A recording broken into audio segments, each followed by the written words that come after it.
تو اس سے پہلے اگر آپ نے ہمارا چینل سبسکرائب نہیں کیا تو یہاں سے اس کو سبسکرائب کر لیں. سبسکرائب کرنے کے بعد یہ جو بیل آئیکن ہے اس کو لازمی دبا دیں. تو اس سے یہ ہوگا کہ ہماری جو روز اس طرح کی لیٹسٹ ویڈیوز آتی ہیں آپ کو ان کا ساتھ ساتھ نوٹیفیکیشن ملتا رہے گا. تیسری دلیل فرمایا مالک یوم الدین، مالک یوم الدین. تیسری دلیل یہ کہ وہ معبود اس لیے، وہ حاجت روا اس لیے، ساری صفات اسی کے لیے سزاوار اس لیے. مالک یوم الدین، روز جزا کا مالک بھی تو وہی ہے نا، انصاف کے دن کے مالک بھی تو وہی ہے نا. اسی لیے وہ کیا ہے؟ وہی معبود ہے. مالک یوم الدین. سوال پیدا ہوتا ہے کہ کیا صرف انصاف کے دن کا مالک ہے اللہ؟ ہاں، کیا صرف انصاف کے دن کا مالک ہے؟ یہاں یہ کیوں کہا ہے کہ اللہ یوم جزا کا مالک ہے؟ اللہ تو ہر چیز کا مالک ہے.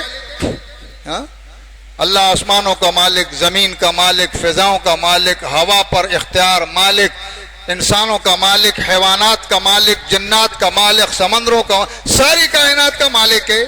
تو ادھر تو یہ کہا جا رہا ہے کہ انصاف کے دن کا مالک. یہ کیوں کہا جا رہا ہے؟ یہ اس لیے کہا جا رہا ہے کہ دنیا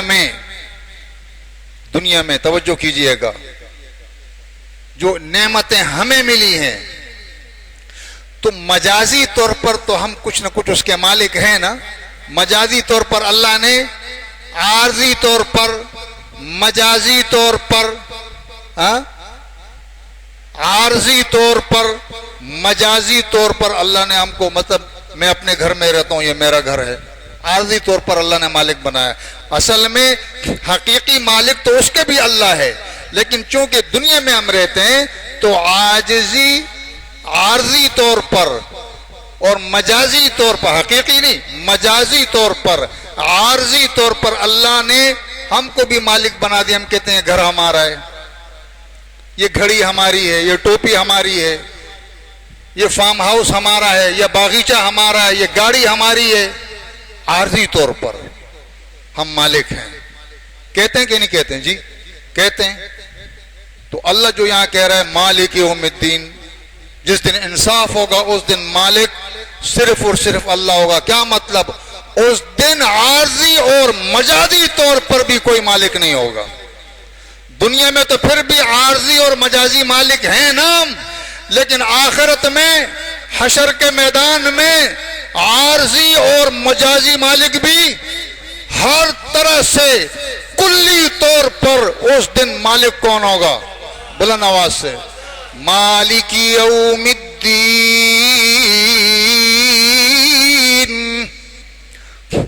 اس دن کلی طور پر، اس دن کلی طور پر سارے اختیارات کا مالک. اس دن مالک بھی وہی، ملک بھی اسی کے اختیار میں، ملک بھی اسی کے اختیار میں، ملک بھی اسی کے اختیار میں. مالک یوم الدین. قرآن نے کہا والارض جمیعا قبضته یوم القیامہ والسماوات مطویات بیمینہ سبحانہ وتعالی عما یشرکون. اللہ نے فرمایا اس دن ساری زمین کو ہم اپنی مٹھی میں لے لیں گے، ساری زمین کو ہم اپنی مٹھی میں لے لیں گے. والسماوات مطویات بیمینی، اور سارے آسمانوں کو ہم لپیٹ لیں گے. سارے آسمانوں کو بھی لپیٹ لیا، ساری زمین کو بھی ہم نے لپیٹ لیا. اب اللہ کہے گا جناب این الجبارون وَأَيْنَ الْمُتَكَبِّرُونَ وَأَيْنَ الْمُلُوكُ.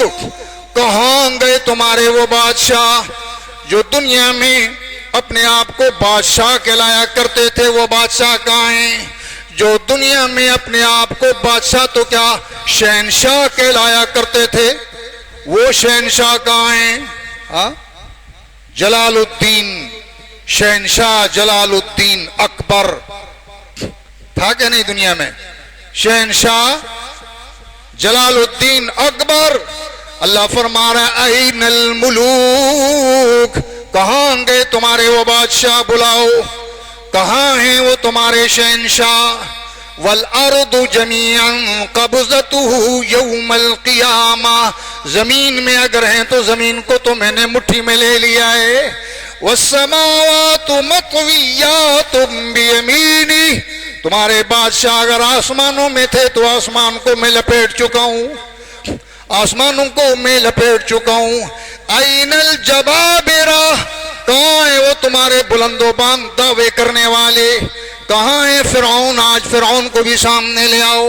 کہاں گئے وہ نمرود؟ اس کو سامنے لے آؤ. کہاں ہیں بڑے بڑے خدائی کے دعوے کرنے والے؟ این المتکبرون،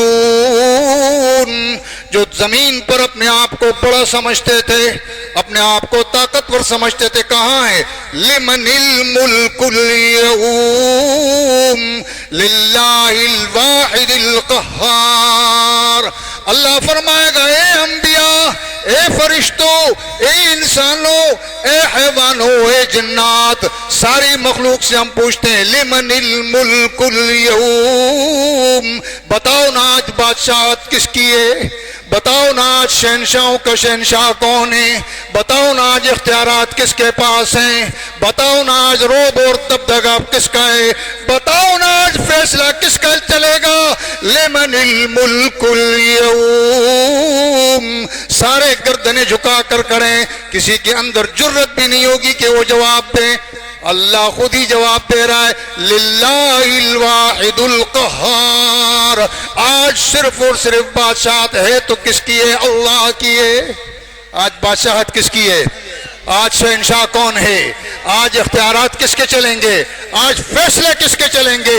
روب اور دبدبہ کس کا ہے؟ جلال اور مرتبہ کس کا ہے؟ اس لیے نمازی نماز میں دعویٰ کر رہا ہے الحمدللہ. ساری خوبیاں کارسازی کی ہوں، چاہے وہ معبود ہونے کی ہوں، چاہے وہ الہ ہونے کی ہوں، الحمدللہ کس کی ہیں؟ اللہ ہی کے لیے. پہلی دلیل کیوں ہے؟ اس لیے کہ رب العالمین، وہ پروردگار ہے سارے جہانوں کا. دوسری دلیل الرحمن الرحیم، اس لیے کہ وہ رحمان بھی ہے، وہ رحیم بھی ہے. کیوں ہے اللہ معبود؟ تیسری دلیل مالک یوم الدین، اس لیے نمازی نماز میں یہ اقرار کرتا ہے اے میرے اللہ، میں عالم الغیب تیرے بندوں میں سے کسی کو نہیں مانوں گا، کسی کو حاجت روا نہیں مانوں گا، کسی کو مشکل کشا نہیں مانوں گا. کیوں؟ اس لیے کہ رب بھی تو ہے، رحمان بھی تو ہے، رحیم بھی تو ہے، اور مالک یوم الدین بھی تو ہے. وآخر دعوانا ان الحمدللہ رب العالمین.